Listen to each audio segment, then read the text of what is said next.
40-mile-an-hour wind gusts within that storm, as well as torrential downpours. Small hail also a possibility, and more cells are making their way just to the south of Escort Station and towards the St. John Valley. Snow continues to fall steadily right through the afternoon, evening, and overnight. So this evening's commute certainly going to be a difficult one. In the next 1 to 2 hours, I'm expecting most of the snow to start to wind to a close here, but we still have an easterly wind at this time. I can tell that because the wind is coming from the east. My right ear is freezing, left ear, no problem this morning. Yesterday got above freezing, 38 degrees in fact. There was some meltwater around, especially when we get some breaks of sunshine.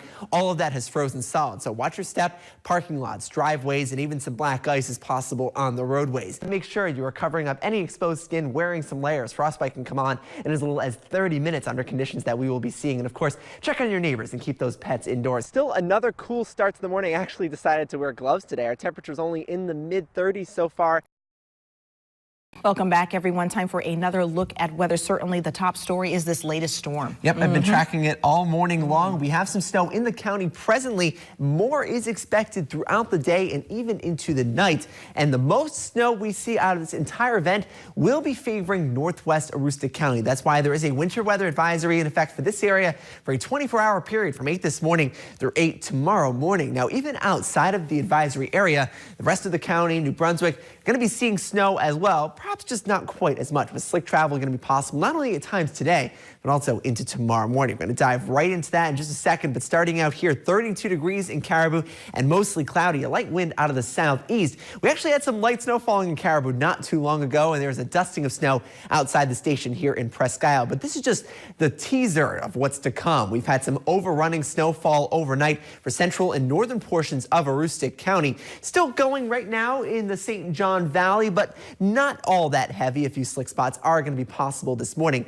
but south of this band and into southern Aroostook, really nothing going on right now. And there's going to be a couple of hours today where we won't see much of anything as we wait for low pressure to intensify. It's right off the coast of New Jersey. It will be heading towards the Gulf of Maine today, pushing all of this precipitation right to the northeast along with it. The more intense bands of rain right now starting to make their way towards the Maine coastline. That's what's going to be pushing our way. And it also lets us know we're not just dealing with snow. It is springtime. We expect a mixture of snow and rain at times. We're going to be getting both today. The temperatures are at or below the freezing mark this morning, ranging from around 30 to 32 degrees. So we are going to be supporting snow initially until temperatures slowly warm up. So for the kids at the bus stop this morning, a few areas of light snow possible, nothing much more than that. Temperatures do warm through the 30s into this afternoon, and by then, more periods of rain are going to be likely compared to snow, especially in the central and southern Aroostook area. So let's walk you through that hour by hour. We have that band of snow this morning favoring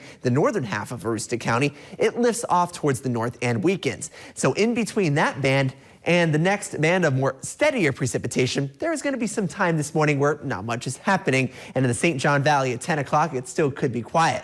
But south of Caribou, here we go once again, starting out first with some snowfall and then converting over to rain as the event progresses. The rain snow line is going to be fighting to push north all day long, but just how far north it goes is really going to have a big influence on how much snow comes down. I'm thinking it will make its way to carve out most of central portions of Aroostook County, Victoria County over New Brunswick, mostly over to rain as well. But the St. John Valley could hold still with snow for a good chunk of the day today, and that's why there is that winter weather advisory in effect. Continuing overnight tonight, the rain snow line slowly but surely making its way back towards the south. So all of us by 5 o'clock tomorrow morning back over to some scattered snow shower activity, which will continue during the morning hours on Saturday. By then, it's going to be a lot lighter. So here's what we're projecting for snowfall. Those that have the best chance to stay snow for a good chunk of the day today, as well as overnight tonight. 5 to 10 inches. That includes the western St. John Valley from Frenchville to St. Francis, Allagash, Escort Station. 3 to 5 inches in the central Aroostook area, arcing back south to Sardis and Oxbow, and just around the Sherman-Patton area, while southeast Aroostook County sees the least amount thanks to the most rain that we get today. So we have that conversion from rain and snow to rain for central and southern Aroostook this afternoon. A mixture is possible in the St. John Valley. For tonight, 31 with rain converting over to snow from the northwest to the southeast, and then tomorrow Snow mainly in the morning hours and a lot lighter, with temperatures into the mid-30s. We still have an additional chance for snow on Sunday with an Arctic cold front, but only late in the afternoon and some snow showers. Windy all weekend long. Now a lot cooler under high pressure next week, 20s for Monday and Tuesday, rebounding by Thursday into the 40s. Although we have spring-like temperatures for today, we're still going to have that mixture of rain and snow. All right, thank you, Anthony. Stay with us. We'll be right back. The Aroostook Valley 4-H Baby Beef Club ends their year with an auction at the Northern Maine Fair. Noah Marchison is finishing up his first year as president, but he's been part of the club for much longer. This is my 7th year, and every year I learn something new. This is a great opportunity for anybody who is willing to put the work in and see the results at the end. Between the 13 steers from each club member, over $55,000 was made at the auction. We got a bunch of new buyers this year in some that we've never had before, and so we're really excited. There was some years at the auction, you never know, is there going to be enough people to come buy the animals? And this year we actually had quite a few more people coming to the auction to buy these animals than we had animals for. Troy McCrum is one of the 4-H Baby Beef Club leaders and a fifth-generation agriculturist, helping to organize the club and educate them on making a market animal. His daughter Lila has 2 more years in the club, but was named the grand champion this year with her cow Sugar Bear. It's a lot of time and commitment, so you have to make sure everything is sorted out and that he's well taken care of. For those who are returning next year, the process of selecting a steer has already begun. There's a few things the grand champion looks for when selecting an animal. Mainly size, because you don't want him to be too small, and I want to make sure his back is straight, because that is always a big part of presentation.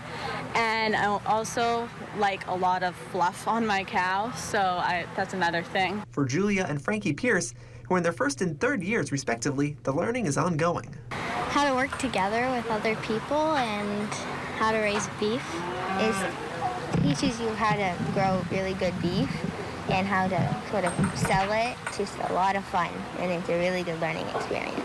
So many of these kids get up, first thing in the morning, 5:30 in the morning, through the coldest part of the winter. They have to have their animal in the barn by like Christmas time. And so from Christmas time all through the coldest part of the winter, these kids have to go up to the barn twice a day, make sure they've got feed and water and that they're cleaned up and they're well cared for. Reserve champion Eleanor Goheen is wrapping up her 7th and final year. So for her and others graduating, the focus is now on the next step in the impact agriculture has had on their lives. It definitely taught me work ethic and just taught me to have an overall great respect for agriculture and the work that goes into it. I'm going to go to UMPI next year for sustainable agriculture. I have deep roots in agriculture, so I'm just going to continue to move forward with it. It's hard work, but it's worth it. Anthony Macari, News Source 8.